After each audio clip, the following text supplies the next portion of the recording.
We tend to think that if we just teach kids how to read and write, our job is done. But what if that's not really the whole picture?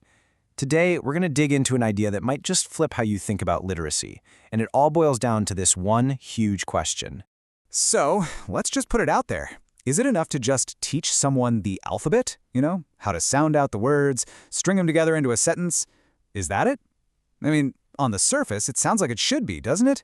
But, well, as you're about to find out, that's barely scratching the surface.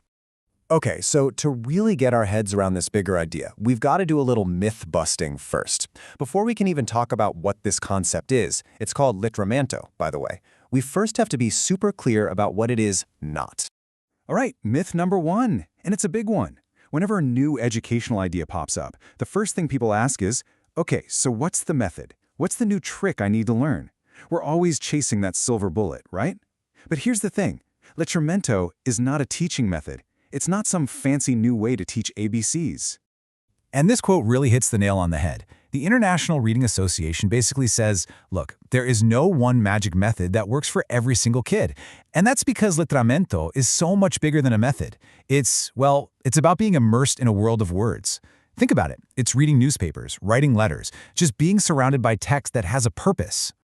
Okay, now for the one that trips everyone up. Myth number two. People hear letramento and think, oh, that's just a fancy academic word for learning the alphabet. What in Portuguese is called alfabetização. But nope, they are fundamentally completely different things. And this breakdown really makes it crystal clear.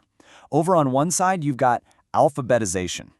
Think of this as the nuts and bolts, the technical stuff, learning the code, matching sounds to letters. Super important, for sure. But it's just one piece. On the other side, you've got lettrament. This is the big picture. This is about using that code in the real world. It's about knowing what a sign, a letter, or a contract is for. It includes learning the alphabet, yeah, but it's so much more. All right, final myth to bust. And this is the idea that literacy is like learning to ride a bike. You wobble a bit, you figure it out, and boom, you've got it for life. A single check-the-box skill. But the truth? It's way more complicated than that. I mean, just think about your own day.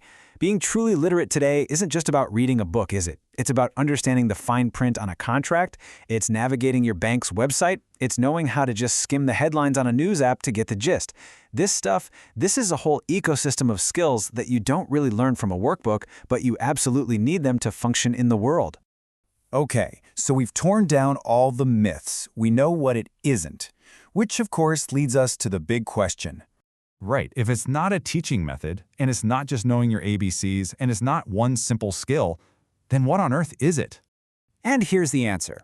At its core, letramento is all about how we use writing in the real world. It's a set of social practices. It's not about some abstract knowledge in your brain. It's about what you do with words every single day. You could call it literacy in action. And the crazy thing is, once you have this lens, you start seeing it absolutely everywhere. Like that little handwritten sign at your local coffee shop. That's not just ink on a board. That's a social act, right? It's commerce, it's communication, it's community. Or think about the signs at a bus stop. To understand that, you don't just need to read the words, Route 52. You have to understand the entire system of public transportation, how schedules work, what a transfer is. It's a whole social structure. And of course, it's in all those official public notices that guide us, warn us, tell us the rules. Getting by in the world means being able to engage with all these different kinds of writing and instantly know what they're trying to do in that moment. Okay, so we've got the definition down. Now let's bring this to life with a couple of stories that really make this whole idea click. So check out this story. There's a landowner who gives an indigenous man a basket with 10 pieces of fruit and a letter to deliver. Pretty simple. But on the way, the guy gets a little hungry, and he eats 2 of the fruits. No big deal, right? Well, when he gets there, the person he delivers it to reads the letter and immediately calls him out for eating 2 fruits. The delivery man is just completely floored. How could this piece of paper know what he did? And that's the whole point right there. His problem wasn't that he couldn't read the alphabet. His problem was a lack of letramento. He didn't grasp the social function of the letter, the idea that this inanimate object could act as a silent witness, carrying a message perfectly across time and distance. But now let's look at the complete opposite scenario. This is an amazing example from the movie Central de Brazil. You have these people who can't read or write themselves, so they aren't alfabetizado. But they are completely letrado. And how is that possible? Because they totally get the social power of a letter. They know it's a way to connect with family far away, so they hire a scribe to help them take part in that social practice. They're participating in the literate world. Okay, so we've broken down the idea. We've seen it in action. But what's the big deal? Why does any of this actually matter? Let's talk about the real-world impact for all of us. So, if you remember one thing, let it be this. Real literacy is way more than just sounding out words. It's about being able to participate in a society that literally runs on text. And for education, that means we have to connect what's learned in the classroom to actual, real-life functions. And that leads to this wild idea. Someone can know how to read perfectly, but still be totally lost, while someone else who can't read a single letter might understand the system perfectly. So, how can you start seeing the world this way? Well, first, just start looking past the words on a page and notice how writing is organizing everything around you. And then, try shifting the question you ask. Instead of just asking, what does this say? Ask, what is this for? What is it trying to do? When you do that, you start to see and value all the different ways people are part of this written world.